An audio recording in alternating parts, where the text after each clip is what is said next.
Though climate alarmists never tire of demonizing greenhouse gases and fossil fuels, hell has no fury equal to the venom they reserve for those maligned as climate deniers. This is treason, and we need to start treating them as traitors, spat environmentalist Robert F. Kennedy Jr. at the 2007 Live Earth concert at New Jersey's Giants Stadium.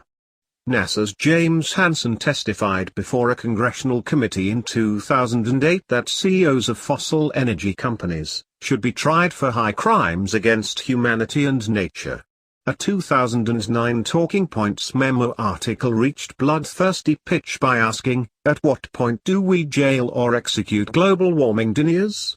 Earlier, in 2006, the environmental news magazine Grist wrote that we should have war crimes trials for these bastards, some sort of climate Nuremberg. The smear campaign involves more than mudslinging and threats. In a May Washington Post op-ed, Democrat Senator Sheldon Whitehouse of Rhode Island called on the Obama administration to investigate and prosecute the Climate Denial Network under the Federal Racketeer Influenced and Corrupt Organizations Act, RICO. More recently, New York's Attorney General, Eric Schneiderman, ordered an investigation of whether ExxonMobil has lied to the public and investors about its contribution to global warming. The French government fired its chief meteorologist, Philippe Verdier, after the October release of his book, Climate Investigation, in which he criticizes alarmists in the UN Intergovernmental Panel on Climate Change, IPCC, for having taken the world hostage with misleading and erroneous data. Likewise, the states of Delaware, Oregon, and Virginia have each muzzled their official climatologists for failing to toe the party line, according to a U.S. Senate Environment and Public Works Committee press release. Patrick Michaels, who holds a Ph.D. in ecological climatology from the University of Wisconsin-Madison, declared, "I resigned as Virginia state climatologist because I was told that I could not speak in public on my area of expertise, global warming, as state climatologist. It was impossible to maintain academic freedom with this speech restriction." Pundits warn that climate change skeptics and those who support them will face more political and legal reprisals in the near future. They have reason for concern. As Executive Secretary of the UN Framework Convention on Climate Change, Volker Bohr announced that those who ignore the urgency of global warming are nothing less than criminally irresponsible. And in November Secretary of State John Kerry censured those he claims put us all at risk by questioning climate change politics when he said that we cannot sit idly by and allow them to do that. At the heart of the debate is the unsubstantiated claim that humans have transformed a harmless, life-sustaining gas that currently makes up about 0.04% of Earth's atmosphere into a life-threatening pollutant by raising its concentration by around 33% over the course of the last century. World-renowned organizations such as the IPCC, NASA, the U.S. National Academy of Sciences, and even the Vatican say we can, though they lack verifying data, or evidence that such a change would be harmful in any way. Their proof amounts to a supposed 97% consensus among climate scientists that humans are destroying the planet with their unquenchable thirst for fossil fuels. This bandwagon fallacy has prompted President Barack Obama to declare the debate settled and human-caused climate change to be a fact, and to ignore the Constitution, bypass Congress, and enact costly bureaucratic regulations aimed at averting catastrophe. Who could object to such stamps of authority? You can find a catalogue of them at barackobama.com, where visitors pick their most hated deniers and call them out by sending an email invoking the 97% appeal and tweeting their friends to do the same, a high-tech peer pressure maneuver. The irony is that many of those climate offenders made the list when they realized Obama and Associates base their 97% statistic on a lone 2013 article published in the science journal Environmental Research Letters, quantifying the consensus on anthropogenic, human-caused, global warming, AGW, in the scientific literature. The authors did indeed find a 97.1% consensus that humans are causing global warming, but only among the remarkably few papers that expressed a position on the subject.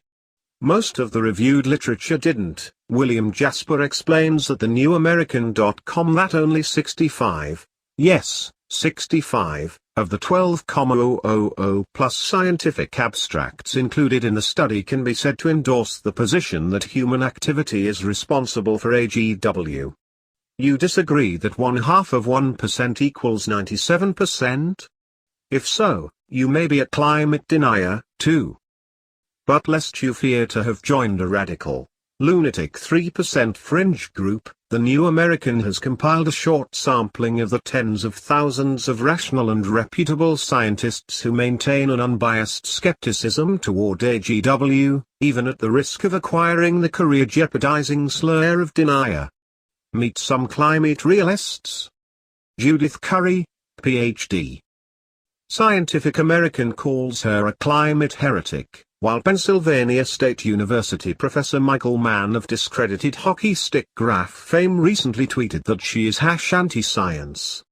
But this professor and former chair of the School of Earth and Atmospheric Sciences at the Georgia Institute of Technology is not easily intimidated by baseless insults. Her record of peer-reviewed publication in the best climate science journals is second to none, brags David Rose of The Spectator. Judith Curry's research has earned her appointments to and awards from the American Meteorological Society, the American Geophysical Union, NASA, NOAA, and the National Science Foundation, to name a few, and she is frequently called to give testimony before Congress on climate issues. Her research in 2005 on the intensity of tropical storms and hurricanes related to global warming earned her a prominent place among climate scientists, relates Van Jensen in the Georgia Tech Alumni magazine. But when the 2009 Climategate email scandal hit, revealing correspondence between UN researchers that suggested fraudulent reporting of data to favor their political agenda, Curry says she saw it as a threat to the IPCC and all of climate science, largely because of this trust issue. She told Rose, "I started saying that scientists should be more accountable, and I began to engage with skeptic bloggers. I thought that would calm the waters. Instead, I was tossed out of the tribe."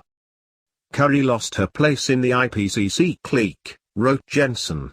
Suddenly, her opinions were called unconstructive, full of factual misstatements, and completely at odds with her previous position on global warming.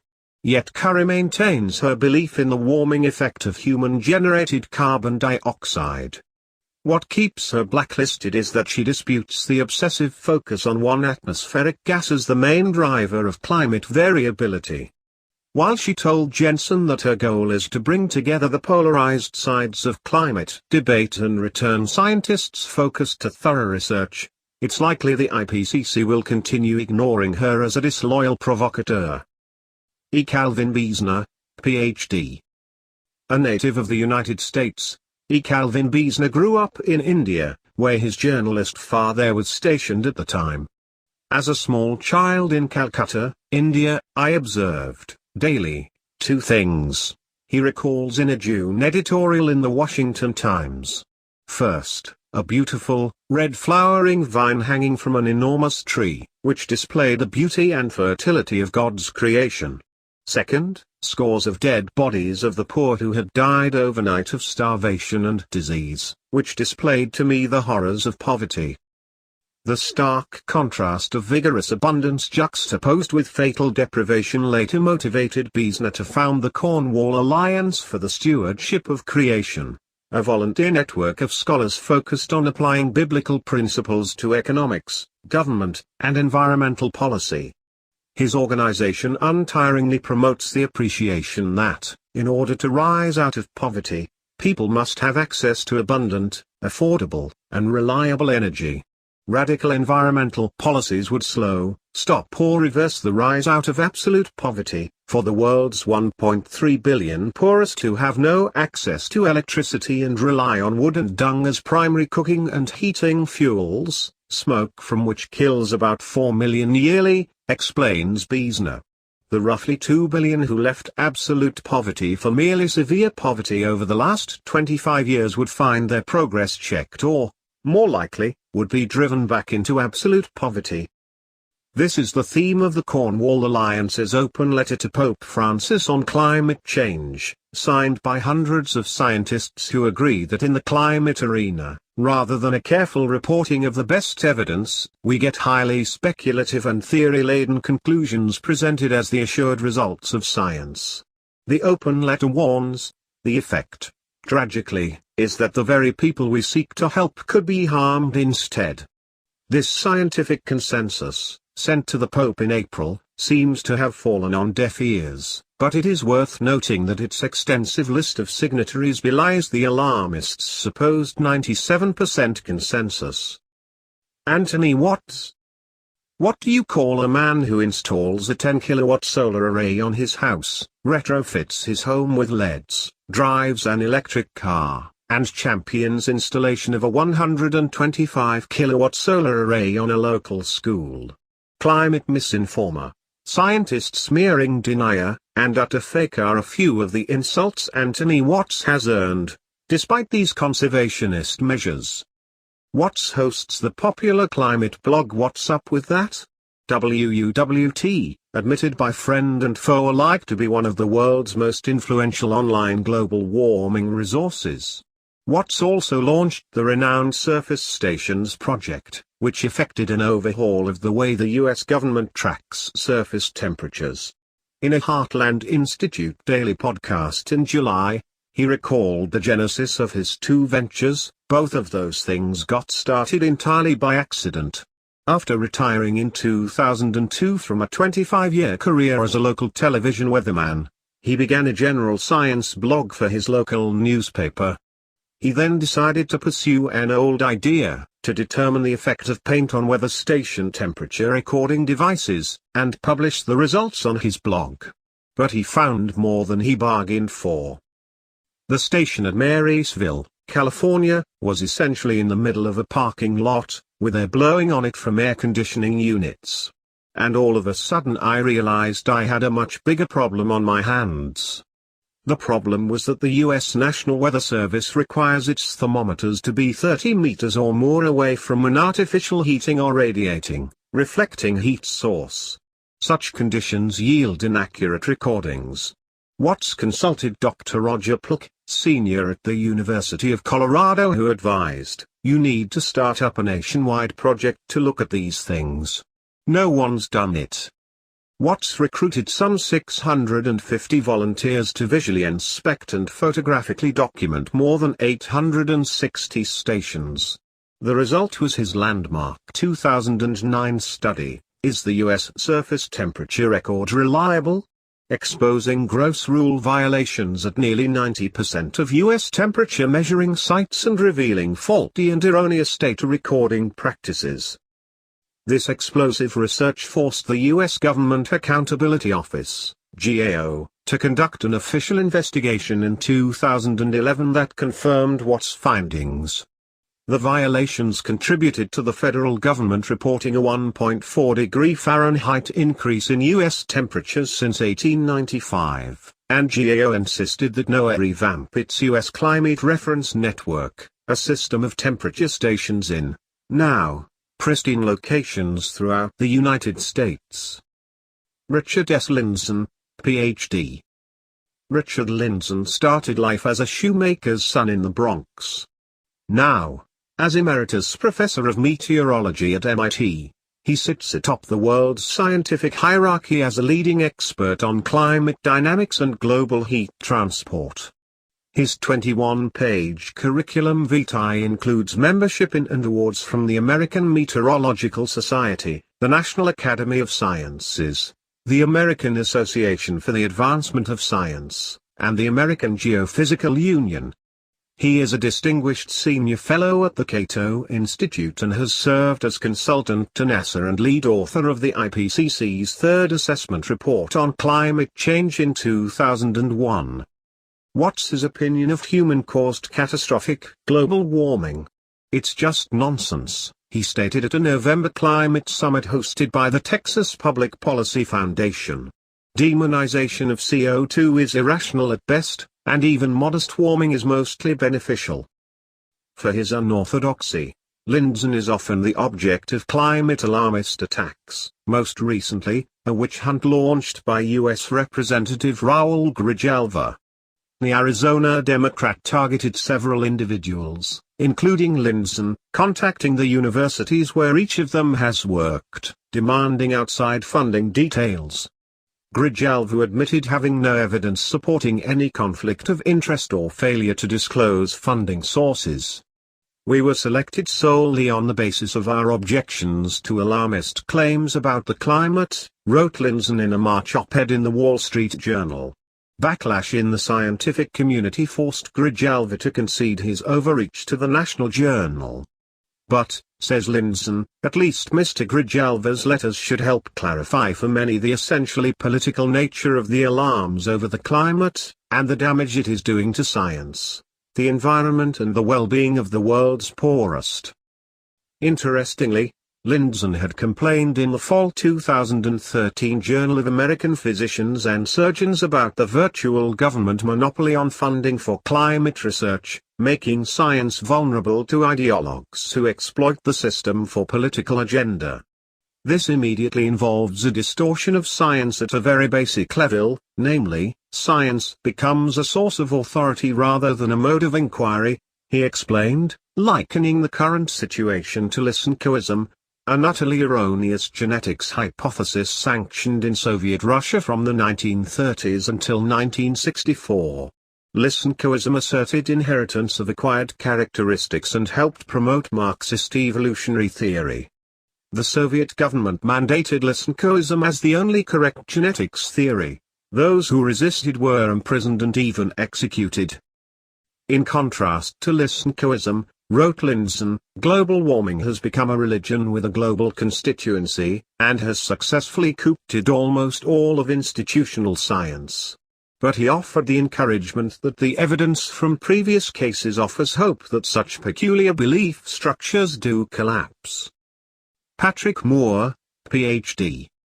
Confessions of a Greenpeace Dropout is Patrick Moore's 2010 expose of how he became a sensible environmentalist, while Greenpeace became increasingly senseless as it adopted an agenda that is anti-science, anti-business, and downright anti-human.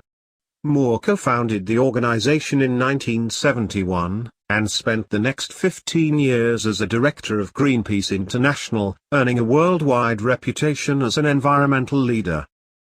But by the 1980s, the Greenpeace Governing Assembly had become dominated by political activists lacking scientific backgrounds, who decided to campaign for a worldwide ban on chlorine. Moore tried to reason with them that 85% of our medicines are manufactured with chlorine chemistry, that the addition of chlorine to drinking water represented the biggest advance in the history of public health, and that you can't ban an element on the periodic table. But Greenpeace went forward with its folly, even convincing some Latin American countries to remove the devil's element from their drinking water. An ensuing cholera epidemic in 1991, which caused more than 1 million illnesses and claimed more than 10,000 lives, convinced the countries to chlorinate again.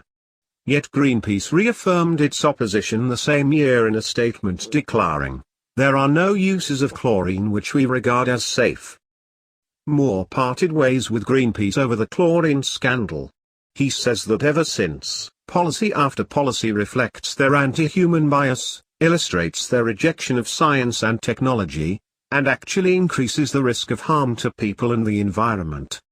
He points out the hypocrisy of their opposition to measures such as hydroelectric dams, which provide the most abundant renewable source of electricity, and nuclear energy, even though it is the best technology to replace fossil fuels and reduce greenhouse gas emissions. Not that Moore is taken in by the global warming swindle. At a recent Texas Public Policy Foundation climate summit, he declared, "Let's celebrate CO2." He called it the foundation of life on Earth and pointed out that the deserts are greening from rising CO2. As for the popular demonization of that naturally occurring chemical compound, he said, "we are dealing with pure political propaganda that has nothing to do with science." Art Robinson, Ph.D. You can't prove science by polling. It doesn't matter how many scientists sign up behind an idea. It's no merit with respect to whether the idea is true or false. Art Robinson made these comments during his acceptance speech at the Heartland Institute's 2014 International Conference on Climate Change for its Voice of Reason Award, granted for his global warming petition project. More than 31,000 US scientists have signed the document, which reads in full: "We urge the United States government to reject the global warming agreement that was written in Kyoto, Japan in December 1997, and any other similar proposals. The proposed limits on greenhouse gases would harm the environment, hinder the advance of science and technology, and damage the health and welfare of mankind. There is no convincing scientific evidence that human release of carbon dioxide, methane, or other greenhouse gases is causing or will, in the foreseeable future, cause catastrophic heating of the Earth's atmosphere and disruption of the Earth's climate.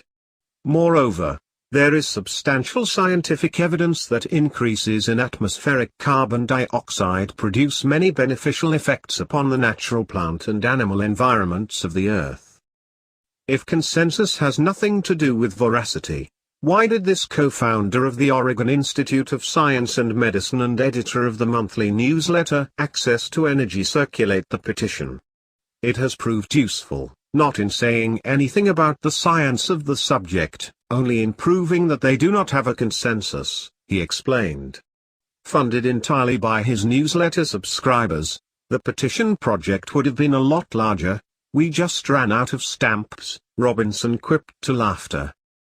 But then his tone became more serious. "In a general sense, this fight is a microcosm of a much broader thing," he warned. "We are on a democratic playing field trying to save a constitutional republic, and these people are just one element of what's coming." Robinson lauded the Founding Fathers for recognizing that all democracies in history failed because they each devolved to mob rule in which 51% of the people can vote away everyone's God-given rights. He urged his audience to fight untiringly to save our republic. If they can take something as rigorous as science, and pervert it to the point where it can cause the deaths of billions of people by withdrawing their energy supply,